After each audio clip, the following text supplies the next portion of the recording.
Contour 556, Interventions in the Landscape, looks at putting art in space and art in place. We're in the central national area of Canberra, all these highly significant national buildings, heritage listed landscapes from 1901 through to the present day, and it's looking at changing the way we think about space. Artworks are quirky, artworks are unexpected. I'm wanting to gauge people's reactions to the landscape as it's changed by the artwork. All the artworks relate in some way to Canberra's history, but of course Canberra's the nation's capital, so that means it can be anything from a geological history, it can be political events, could be the present day. 50 artists, 2 international, 10 national, and about 30 or 35 or so local. I wanted to get a range of artists working a range of practices, working in stone, working in traditional materials, but also working with modern technology and working with performance. When all my eyes are sold up, well then I sell my nose, joker and paragraph, and teachers chow me, and when I'm tired on mine. We're about to see a performance by David Capra, which is the Canberra launch of his perfume, Eau de Wet Dog. And that is a very special perfume that Tina and I have been promoting this year, and it's very dog. It's very moist. There's off notes of dog slobber and soil, and it's a very bodily, musky scent. I actually have a message from Tina that we've written down together.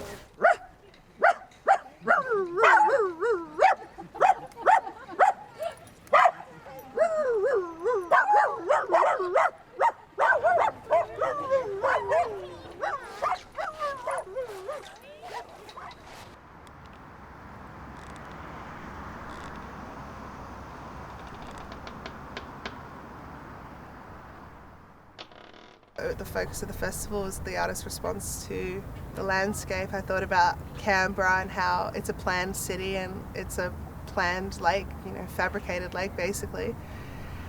And a lot of my practice revolves around myths and legends of different cultures, and I thought, well, we need some monsters in the lake, so it's the perfect opportunity to fabricate monsters from fabricated legends in a fabricated lake. And in a city that has a strong base of public servants and bureaucrats, I thought definitely we need to start looking at having bureaucratic monsters emerging from the lake made out of suits. You're not just exhibiting in a gallery where people are seeking out your work, you're imposing in their environment, you're putting it in the face of people that aren't used to seeing this sort of stuff. So that goes perfectly with my credo for my practice of wanting to challenge the perception of the viewer and make them feel uncomfortable and make them feel imposed upon. So actually putting my works in a public space, having that opportunity is incredible, because even installing yesterday I had runners and cyclists walking past, and you get the lovely reactions, but you also get a lot of sort of affronted faces and confusion. And I had one person, she was in the apartments across the lake, been watching with her binoculars, and I had to come look, I just had to come see this, what is it? And they look like giant people. Yeah, they're whatever you want them to be. When I met Neil to sort of look at the different sites that are available, we actually saw 7 carp on the shoreline, because it's a very popular fishing spot around this area. So it's just a really beautiful site, and actually a little bit, I guess I'm really interested in life and death and sort of memento mori, so things that remind us to keep alive, which is intrinsically linked to us being aware of our own mortality. And so seeing those carp really resonated with me from like a still life perspective, which I'm fascinated by in my practice. Carp are a bit of like the mongrel of the sea, so they're really infesting our waterways. I think Tassie is trying to clean out all the carp in all their waterways.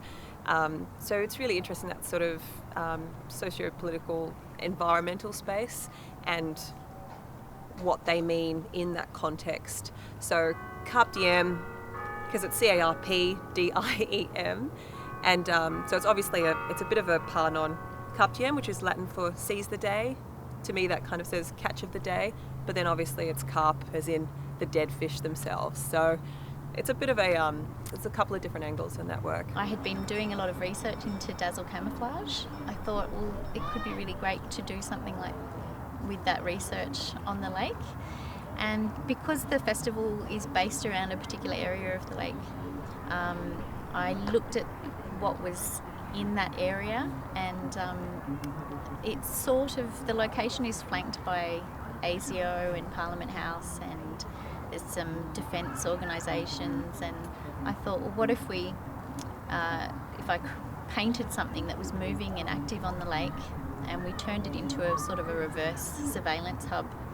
So dazzle camouflage is started in World War I, and it was a way, because you can't really hide a ship on the ocean, it was a way for the military to try to distort the perception of it, so that when the enemy fired a torpedo and they were trying to time when they hit the boat, they might get it wrong and save the vessel. And so what they did in World War I is they started painting these ships in crazy colours with big bold patterns and geometric forms, and experimenting with that type of technique. I thought, well, let's do something like that for Canberra, and let's make it hot pink and see how it goes. I want to serve a place with a work that deals exactly with the needs of the space and the users of the space. And I think that's something that landscape architecture, if it's good, then they do the same. They look for the needs of the landscape, and which is something abstract, and they look for the needs of the users. In the art, there is the third level, which is the autonomous work, and that never serves, that is always free. So therefore I call myself not a designer, although my work might appear applied, but it's never the same like design. It's a free artwork, but it sits very well planned and very well measured in a space. Yeah. Neil's interest in landscape and my interest in architecture has a deep overlapping. I think we speak the same language. That's it. We're already getting heaps of reactions from people who are just expressing surprise, sort of delight, getting in there and sort of either activating themselves in the artwork, or placing themselves next to it, selfies, blah blah blah. Works are in the water. Works are on the land. Works are digital, ephemeral performances, and so on. It's really a great chance in this lovely spring weather in Canberra to get out there and experience the landscape.